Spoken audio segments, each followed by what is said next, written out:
দ্বিতীয় আদব জাকাত আদায়ের ব্যাপারে সময়ের প্রতি খেয়াল রাখা। জাকাত খুব শীঘ্রই আদায় করিয়া দিবে। জাকাত ওয়াজিব হওয়ার সময়ের পূর্বে উহা আদায় করিয়া দিবে, কেননা ইহাতে আল্লাহ তাআলার হুকুম পালনের প্রতি আগ্রহ প্রকাশ পায় এবং গরিবদের অন্তরে আনন্দ সৃষ্টি করা হয়।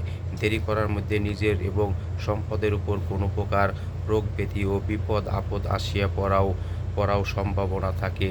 যে সকল আলেমের মতে তাড়াতাড়ি জাকাত আদায় করা জরুরি, তাহাদের মতে দেরি করা গুনাহ ভিন্ন হইবে। কাজেই যখনই অন্তরে খরচ করার ইচ্ছা পয়দা হয়, ইহাকে ফেরেশতাদের পক্ষ হইতে মনে করিবে। কেননা হাদীস শরীফে বর্ণিত হইয়াছে, মানুষের অন্তরে যে আলোড়ন সৃষ্টি হয়, উহা একদিকে যেমন ফেরেশতাদের পক্ষ হইতে হয়, অপরদিকে শয়তানের পক্ষ হইতে হয়। ফেরেশতাদের পক্ষ হইতে যে আলোড়ন সৃষ্টি হয়, উহা নেক কাজের প্রতি মনোযোগী করার জন্য এবং হকের প্রতি বিশ্বাস স্থাপন করার জন্য হয়। যখন মানুষের অন্তরে এইরূপ আলোড়ন অনুভব করিবে, তখন আল্লাহ তাআলার শুকর আদায় করিবে। পক্ষান্তরে শয়তান মন্দ কাজের দিকে প্রচলিত করে এবং সত্যকে মিথ্যা প্রতিপন্ন করে। অন্তরে এই অবস্থা অনুভব করিলে আউযুবিল্লাহ পড়িবে।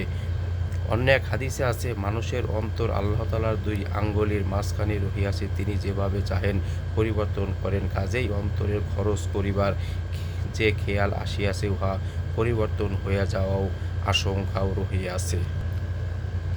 ইহা ছাড়াও শয়তান মানুষকে তাহার অভাবের কথা মনে করাইতে থাকে, যেমন ২য় পরিচ্ছেদের ২ নম্বর আয়াতে উল্লেখ করা হইয়াছে। মানুষের অন্তরে ফেরেশতা কর্তৃক আলোড়ন সৃষ্টি হয়।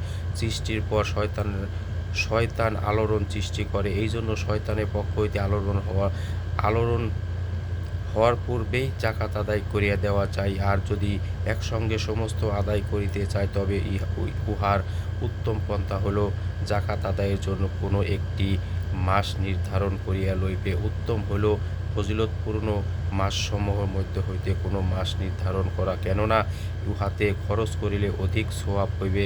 যেমন মহরম মাস, ইহাতে বছরের প্রথম মাস ছাড়াও সম্মানিত মাসসমূহের অন্তর্ভুক্ত। এই মাসে আশুরার একটি দিন রহিয়াছে, যেদিন দান সদকা করিলে এবং পরিবার প্রয়োজনের জন্য খরচ করিলে সম্পদের প্রশস্ততার ফজিলত বর্ণিত হইয়াছে। সুতরাং যদি এই মাসে জাকাত আদায় করে, তবে উত্তম হল ১০ম তারিখে আদায় করা।